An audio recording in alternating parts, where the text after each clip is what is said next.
Welcome to the Cool Math for Kids website. We're going to go ahead and practice single-digit addition. You're going to look for the two alien spaceships and click on Alien Addition. Wait for it to load. Alien Addition down here, we're going to click on the blue play button.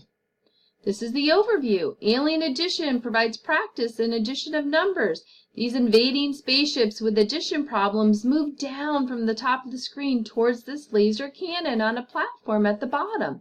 Answers are placed in the cannon to equalize the invader with the correct answer. Hits and misses are recorded on the terrain at the bottom of the screen. Click the blue Next button, please. Instructions. You can use the arrow keys to move your laser to fire a spaceship. Press the space bar, or you can click the spaceship with your mouse. Move to the blue Next button. We're going to click the blue Next button to keep it at normal speed. Ready? Click to play. 3, 2, 1. We may begin. We're looking for a problem that answers that would equal 5.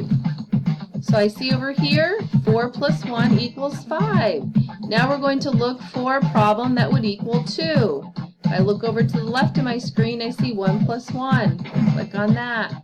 I'm going to look for a problem that would equal 6. Looking across my spaceships, I see 5 plus 1. Now I'm looking for a spaceship with a problem that would equal 4. I see right here 2 plus 2. And now I'm looking for a spaceship that would equal 5. Uh-oh, I'm out of time. If you look right here, it says accuracy, 100% correct, 6 problems correct per minute. If you feel like you would like to try this again, you would click the blue retry button. Thanks for playing.